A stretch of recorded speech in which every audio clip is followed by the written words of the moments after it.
Fala, meus amigos, estamos começando aqui mais um vídeo do canal enquanto eu sigo aturando os crimes desse animal, dessa gentinha medíocre, patética, baixo nível, um bosta que não tem semancol e não some para me deixar em paz. É um débil mental retardado, um vermezinho escroto que não me esquece e fica me perturbando aqui usando retardados, usando hackeamento, usando inclusive pessoas da minha história aqui, porque é um maníacozinho de merda que, enfim, que ainda não consegui nenhum advogado para me livrar desse bosta para poder seguir minha vida. Enfim, no vídeo de hoje vamos falar sobre mais um mico aí dos bolsominions, tá? Dos deputados bolsominions. Tá aí, ó, vergonha alheia, esse é o título do vídeo, né? Vergonha alheia. Deputados bolsominions vão pagar mico nos Estados Unidos e levam um fora histórico, tá? Então vamos falar um pouquinho sobre isso. E, enfim, refletir aqui umas 2 ou 3 questões interessantes que eu tenho ponderado nos últimos vídeos aí. Inclusive acrescentar um detalhe também que eu refleti ontem aqui, que tem a ver com essa questão deles irem para lá, tá? Antes, deixo para vocês aqui mais uma vez a dica do meu novo livro de poemas, está aqui do outro lado de cá. Quem quiser entrar em contato aí, o zap está na descrição do vídeo e furar o bloqueio desse bandido, desse lixo humano aí que está me perturbando há 10 anos, a gente de repente consegue conversar a respeito aí para poder tentar seguir minha vida aqui longe desse animal. Beleza, pessoal? Então vamos lá. Então é o seguinte, ó, já vale dizer o seguinte: esses deputados bolsominions, né, e outras figuras ali que não são deputados, né, tem o neto lá do ditador, o tal do Alan dos Santos, outras figuras lá que estão, enfim, estão ali, se reuniram para fazer uma espécie de denúncia contra o Brasil, como se tivesse aí, como se a gente estivesse vivendo uma crise de democracia no Brasil, e eles foram lá denunciar aonde? Nos Estados Unidos.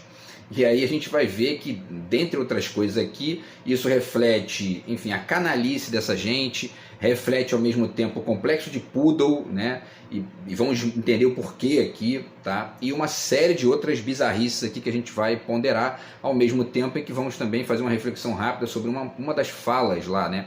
Uma fala de uma das deputadas democratas que deu lá exatamente esse fora histórico lá nos bolsominions. E na verdade teve um outro fora também que o neto do ditador ganhou lá, e vale a pena ponderar isso aí também, tá? Então, pessoal, vamos lá. Eu já, antes de escrever a notícia, eu já vou passar para vocês o porquê que é um complexo de Poodle absurdo isso. Eu vou deixar um link para vocês aí do Jus Brasil, tá? Que é um site chamado Jus Brasil. E esse site, a notícia aqui é a seguinte, o texto, né, na verdade, diz o seguinte: como denunciar violações de direitos humanos à ONU, tá? Então, procedimentos para realizar denúncias de violações de direitos humanos junto às Nações Unidas. E aí eles explicam aqui como funciona o procedimento. Tem um Conselho de Direitos Humanos e outros organismos da ONU que trabalham nessa área, que podem investigar violações de direitos humanos sempre quando elas sejam devidamente comprovadas. A investigação é realizada confidencialmente. 2 grupos de trabalho, o Grupo de Trabalho de Comunicações e o Grupo de Trabalho de Situações, foram criados com o mandato de examinar as denúncias e levar à atenção do Conselho violações de direitos humanos, tá? O Grupo de Trabalho de Comunicações é formado por 5 especialistas, então estava explicando tudo direitinho aqui, tá? E aí existem mecanismos e tudo isso funciona num escritório que se chama Escritório do Alto Comissariado das Nações Unidas para os Direitos Humanos, ACNUDH, tá? Ou na sigla em inglês OHCHR, tá? E esses organismos trabalham para oferecer a melhor experiência e apoio aos diferentes mecanismos de direitos humanos de monitoramento no sistema das Nações Unidas. Então, por que eu estou começando com isso aqui? Pelo seguinte, porque qualquer denúncia que tenha que ser feita a violações de liberdade de expressão, direitos humanos, etc. e tal, tem que ser feita na ONU ou em mecanismos, isso quando está inscrito aí, quando está inserido nesse âmbito do debate de grupos políticos e tudo mais, né? Quando é de pessoas aí, a gente tem internamente aqui, e muitas vezes nem assim funciona, porque esses bandidos com muito dinheiro, eles sabotam até isso. Mas quando esses mecanismos são internacionais e quando a questão é mais ampla aí, envolvendo o país, então essas denúncias têm que ser feitas em mecanismos, em instituições multilaterais internacionais. Ou seja, né, tem um grupo político que acha que está havendo ditadura no Brasil, que acha que está havendo um movimento golpista no Brasil, e se as instituições internas não resolverem isso e ficar comprovado, ele tem que fazer essa denúncia na ONU, nessas instituições aqui de direitos humanos, de liberdade de expressão da ONU. Tá? Então isso já mostra assim, o quão patético é esse movimento dos bolsonaristas irem até os Estados Unidos para denunciarem outro grupo político aqui do Brasil nos Estados Unidos. O que eles foram fazer lá? Né? Sabe por que eles foram lá? Porque eles são capachos ideológicos dos Estados Unidos, eles são poodles, certo? Da perspectiva dos Estados Unidos. E quando eles pensam em algum tipo de estrutura externa para poder fazer algum tipo de movimentação de confronto nesse sentido aí, eles pensam logo nos Estados Unidos. Então, quer dizer, por quê? Isso aí é o complexo de Poodle que eu tenho denunciado aqui e tenho refletido aqui sistematicamente em diálogo com o Nelson Rodrigues, tá aqui, né? Em diálogo com, né, o complexo de vira-lata do Nelson Rodrigues, certo? Em diálogo com a ideia dos mazombos, né, do mazombismo, tá? Que está aqui no Darcy Ribeiro, tem também um artigo do Anísio Teixeira sobre isso, tá? Eu já escrevi a respeito também, e pensando também numa releitura possível aí dos manifestos do Oswald, tá? Do manifesto da Poesia Pau-Brasil e do manifesto da Antropofagia, porque o Oswald aqui, ainda que ele sugira uma postura diferente da postura do colonizado, ele acaba batendo em Portugal e acaba, enfim, essa negação de Portugal que a gente faz aqui, que inclusive interessa bastante a certos grupelhos neo-identitários pobres de reflexão, que acabam inclusive usando isso para poder justificar a própria sanha de violência e de revanchismo e de vingança, que é uma palavra que está ali no manifesto do Oswald e que certa parcela aí dessa gente adora isso, porque a vingança é a maneira de ser dessa gente, né? Mas enfim, essa negação então de Portugal está sendo substituída, ela está sendo ali na verdade... Portugal, né, está sendo substituído nessa negação por uma relação masoquista, ressentida, pobre e estúpida com os Estados Unidos, certo? E esses bolsonaristas que estão indo lá são a prova evidente disso, não só no nível da atitude direta, que fica claro, né, que é muito claro isso, mas também numa sutileza que eu tenho ponderado aqui quando eu digo que o Bolsonaro é uma obra de arte escancarada, né? Porque esse tipo de movimentação, que é patética, né, ela geralmente não é feita pelos neoliberais mais espertinhos, que são dessa mesma laia, mas que agem de uma forma mais sutil, de uma forma mais deschavada, né, como a gente gosta de dizer no senso comum. Tá? Então, quer dizer, você não vai ver a galera do PSDB fazendo isso, e, enfim, esses políticos mais antigos da direita, né, tipo esses PMDBistas mais antigos, também não vão fazer isso. Essa gentalha bolsonarista que está lá na Câmara, eles são a devassa da farsa, certo? Eles são ali a obra aberta, escancarada da direita brasileira. Então é preciso ler isso, é preciso entender isso para a gente pensar e refletir caminhos para o Brasil a partir dessa leitura. Tá? Então vamos lá, pessoal, em relação aqui à notícia propriamente dita, tá? Vou deixar para vocês aí o link da revista Veja, diz o seguinte: Estados Unidos, republicanos e democratas divergem sobre censura no Brasil. Eles ainda colocam aqui de uma forma muito leve, porque quando é a direita fazendo cagada, os veículos de direita noticiam de maneira sutil, né? E eles dizem o seguinte aqui: assistido por deputados bolsonaristas, Chris Smith falou de graves violações. Susan White rebateu dizendo que brasileiros têm democracia vibrante e forte. Uma comitiva de parlamentares bolsonaristas brasileiros participou nesta terça-feira, dia 7, portanto ontem, de uma audiência no Congresso americano em Washington para discutir o que classificam de ataques contra a liberdade de expressão no Brasil. Entre os integrantes estavam os deputados Eduardo Bolsonaro, que é o filhote do Bozo, né, do PL de São Paulo, Nicolas Ferreira, do PL de Minas Gerais, Gustavo Gayer, do PL de Goiás, Bia Kicis e Felipe Barros, todos do PL. Tá? Então essas figuras aqui, já fiz vídeo sobre quase todos eles, Bia Kicis, Gustavo Gayer, Nicolas Ferreira, todos eles. Né? e só fazem bosta, só fazem besteira, enfim. O encontro, sediado em um dos subcomitês da Comissão de Relações Exteriores da Câmara, vem na esteira do relatório divulgado em abril pela ala republicana da Comissão Judiciária da Câmara de Representantes dos Estados Unidos.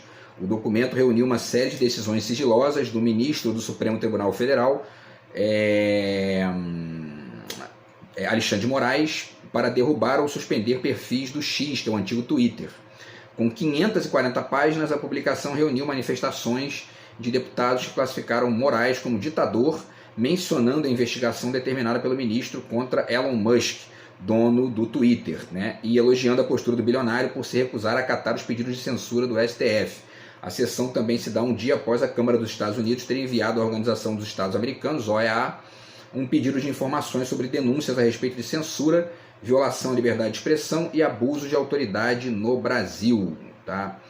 Então, pessoal, o engraçado é que essa gente não chama o juiz Moro, por exemplo, assim, né, para poder discutir abuso de autoridade. Né? Até agora eles não chamaram o juiz Moro. Por que será? Né? E, enfim, e aí fica bem evidente aqui uma questão que é muito fácil de perceber no discurso bolsonarista, quer dizer, eles confundem nitidamente censura com respeito à lei.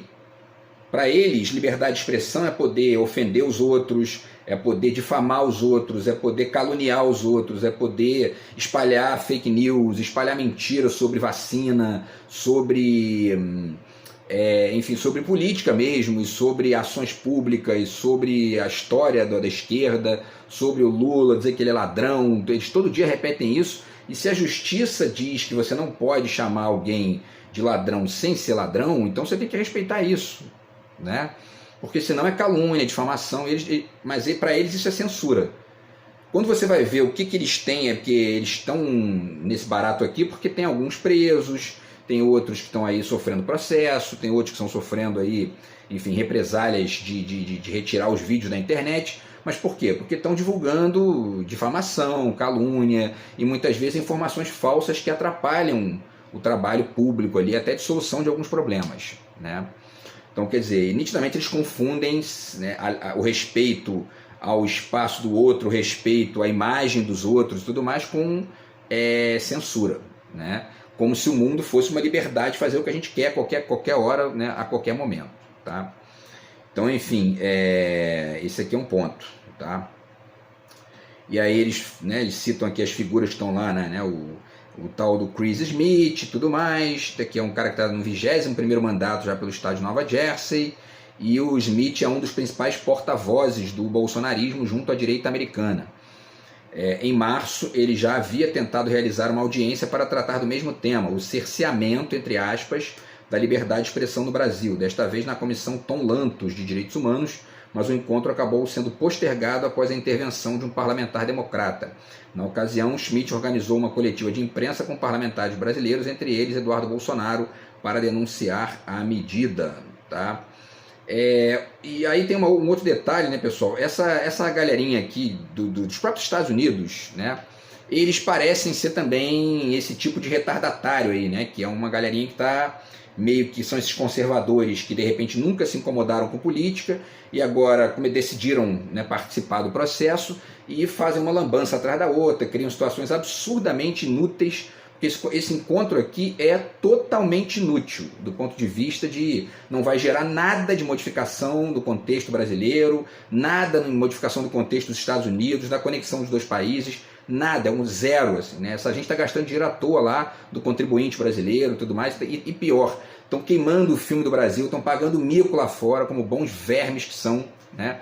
Porque são são o exemplo mais escancarado desse complexo de poodle que uma parcela gigantesca da direita brasileira tem, tá?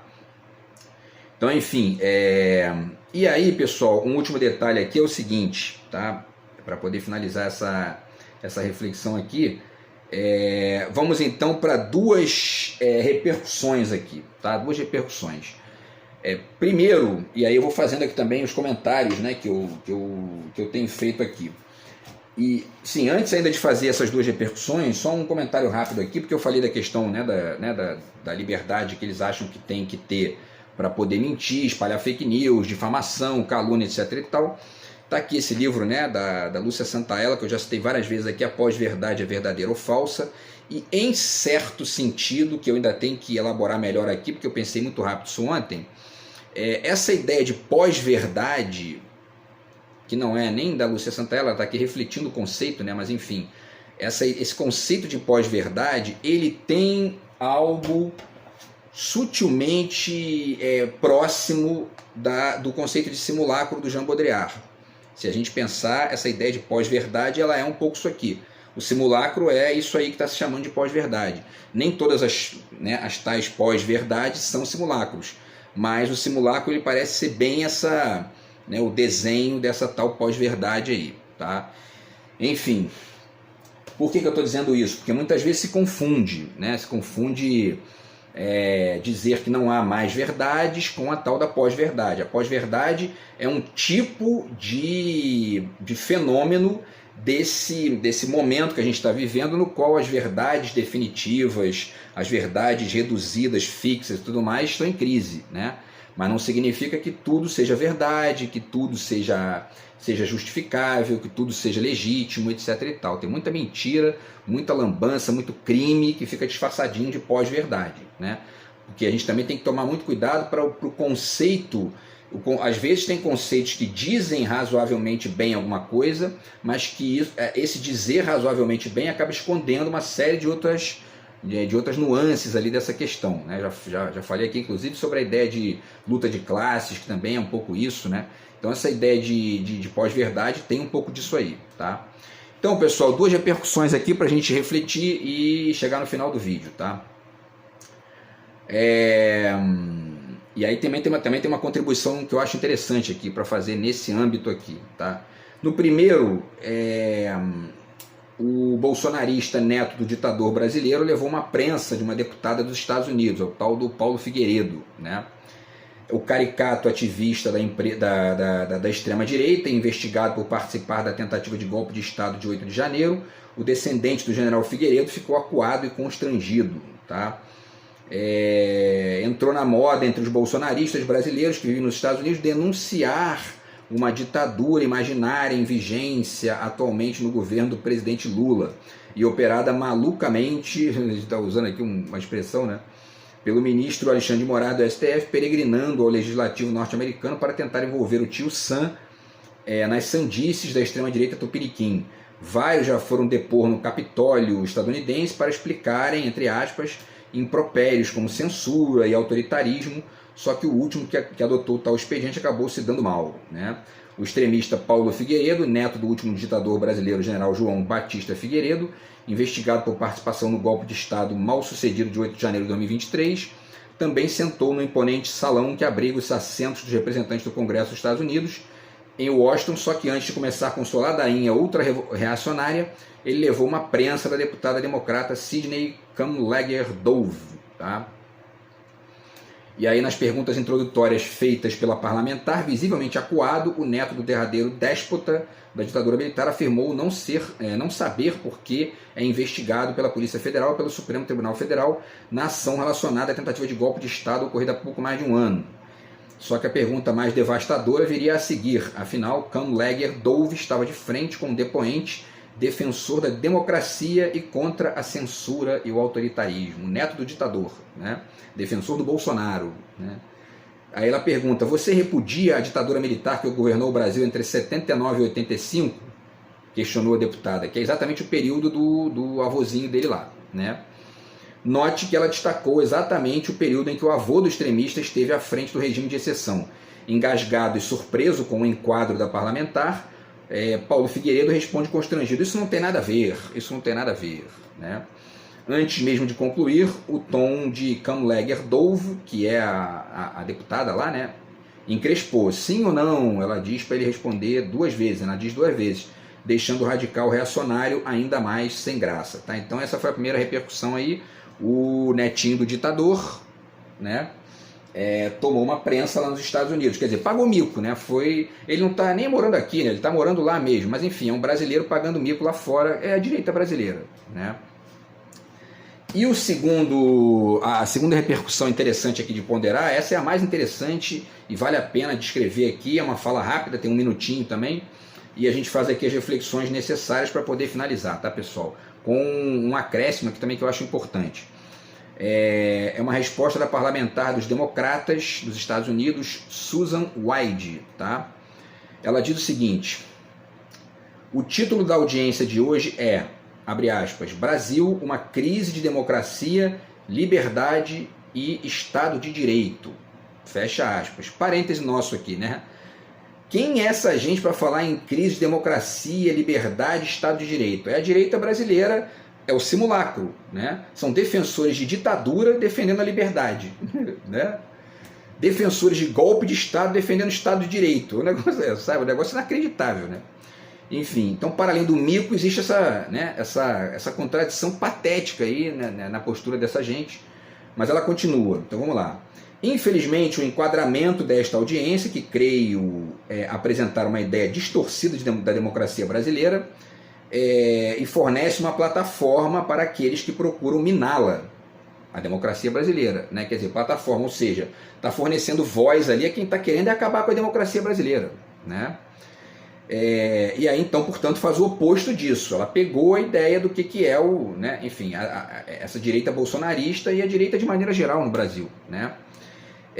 Em vez de reforçar a nossa relação, ela diz, né, ou seja, Estados Unidos e Brasil, uma audiência como essa serve apenas para prejudicá-la e miná-la. Queima o filme, paga mico, né, empobrece a coisa. Eu acho que não vai minar, né, mas polui minimamente, tá?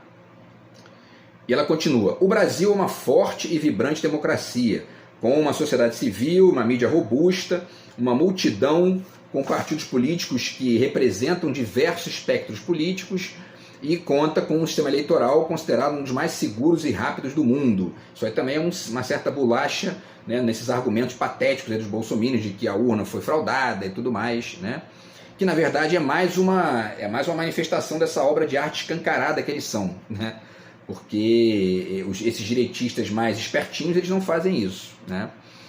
Então, enfim, mas ela finaliza aqui, mas quero deixar claro que aqui entra uma questão fundamental, que é a reflexão do vídeo aqui de hoje, tá? Mas quero deixar claro que a política interna e os debates sobre questões constitucionais e jurídicos devem ser decididos pelo povo brasileiro. O Congresso dos Estados Unidos não é o fórum para isso. Onde estava a audiência sobre a democracia brasileira, ou seja, os bolsominions, quando soubemos dos esforços do então presidente Bolsonaro para fomentar um golpe militar? O ataque de 8 de janeiro, conduzido da forma como foi claramente inspirado no ataque de 6 de janeiro dos Estados Unidos, que é o Capitólio, né? Acredito que precisamos de mais investigação sobre as ligações entre os dois acontecimentos e o papel que os indivíduos nos Estados Unidos podem ter desempenhado na tentativa de golpe de Estado, incluindo figuras públicas de extrema-direita que usaram as suas plataformas, as redes sociais e tudo mais, para, no mínimo, expressar apoio a um golpe de Estado. Voltando aqui, então, só um ponto fundamental do que ela diz aqui, tá? Ela diz: quero deixar claro que a política interna e os debates sobre questões constitucionais e jurídicos, né, as questões, né, constitucionais e jurídicas, devem ser decididos pelo povo brasileiro. O Congresso dos Estados Unidos não é o fórum para isso. O que ela está dizendo com isso? Qual é a mensagem que ela está passando ali, né? A mensagem de respeito à soberania do Brasil, certo? Que é o que os bolsominions deveriam defender se fossem patriotas, e não ir para lá para escutar um pito desse, né? Um fora desse, de alguém de fora. Então, essa é a direita brasileira. E aí, parêntese, antes de fazer a reflexão do vídeo aqui, isso a gente pode enquadrar, de certa forma, com essas movimentações neo-identitárias em relação à Madonna, certo? Porque da mesma maneira que os bolsominions vão para lá denunciar ditadura, né, no momento em que a gente está vivendo democracia, né, aqueles que ficam buscando a Madonna para poder recuperar nossa identidade nacional estão fazendo a mesmíssima coisa que eles indo lá, certo? A diferença é que parece mais bonitinho porque estão batendo nos bolsominions, né? Enfim. Mas é a mesmíssima lógica que está ali, ó, meio que, enfim, né? No caso da Madonna está mais escondidinho ainda do que nesse caso aqui dos bolsonaristas de lá. Então ela está defendendo, eu estou só mostrando esse livro aqui para poder chamar a atenção para o conceito de soberania, tá? Que é um conceito fundamental de respeito mínimo entre os povos. É o famoso espaço do outro, que muita gente não tem capacidade de respeitar, né? E aí, para finalizar, pessoal, a reflexão do vídeo de hoje é a seguinte: por que a gente tem que respeitar a soberania do outro, né? O país e até mesmo a gente aqui, as pessoas, né? Porque a gente vive um mundo, né, que é esse mundo aqui que o Zygmunt Bauman chama de modernidade líquida, que isso aqui só diz uma parte da brincadeira, né? Porque essa modernidade, tal modernidade líquida, parece que ela é muito mais líquida para a gente aqui do mundo em desenvolvimento do que para eles lá que protegem as próprias fronteiras, protegem a própria economia de uma maneira muito significativa. Mas enfim, ele pondera aqui, então isso aqui é uma parte do que a gente está vivendo, mas não é o todo. Então a gente pode dizer, para finalizar, citando aqui, pegando para fazer uma apropriação aqui, um deslocamento, né, desse conceito de obra aberta do Umberto Eco, tá?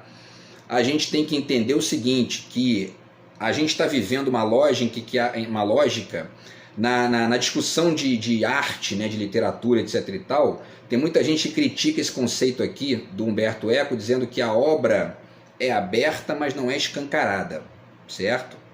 Então é a mesmíssima coisa que a gente tem que dizer para os bolsominions. Ó, bolsominion, direitinha brasileira, tanto a direita, né, como eu li ontem, a direita que come com a mão e a direita que usa garfo. Ó, a soberania no mundo de hoje é aberta, mas não é escancarada, certo? Ela passa a ser escancarada quando a direita brasileira toma o poder ou fica fazendo esse tipo de bosta aí, que aí nos Estados Unidos para ficar denunciando ditadura onde não existe, tá? E na verdade sendo eles os defensores de ditadura. E para além disso, vale também pensar nessa ideia de obra aberta e tudo mais, e escancarada, enfim, para pensar o quanto que esses bolsominions, e aí existe uma diferença sutil aí entre os bolsonaristas e a direita tradicional, esses bolsominions são uma obra escancarada. Eles são. A soberania do Brasil não tem que ser aberta como a globalização pede, então o nacional cosmopolitismo, que eu tenho ponderado aqui, mas não escancarada, porque a soberania escancarada a gente vira refém, né, dos interesses econômicos, do poder de lá de fora, né? E enfim, e quem ganha aqui no Brasil com isso é essa mesma direitinha que fica aqui, né, abrindo as pernas do país e ganhando com isso, e todo mundo perde. Agora, o bolsonarismo é a direita brasileira, é a obra aberta e escancarada da direita brasileira. Por isso que eles vão lá pagar mico nos Estados Unidos, a gente tem que aproveitar para refletir isso e não fazer exatamente essas distinções que muita gente faz aqui não. Essa distinção, ela atrapalha a refletir bem a questão, tá? E a gente tem que pensar isso, por exemplo, em relação ao descaso do Eduardo Leite lá no Rio Grande do Sul, que come de garfo, mas é a mesmíssima lógica, né? Interesse zero pelo Estado, pelo projeto político, público, não tem, né? É interesse privado, interesse de empresa, interesse individual e ponto, tá? Então o bolsonarismo é uma riqueza, paradoxalmente é uma riqueza nesse sentido, que está apresentando essa obra escancarada aí da direita brasileira para a gente poder refletir todo dia aqui. Tá bom, pessoal? Então é isso, a gente se fala no próximo vídeo. Enquanto não destruírem, eu vou fazendo aqui, tá? Grande abraço aí, tamo junto, fui.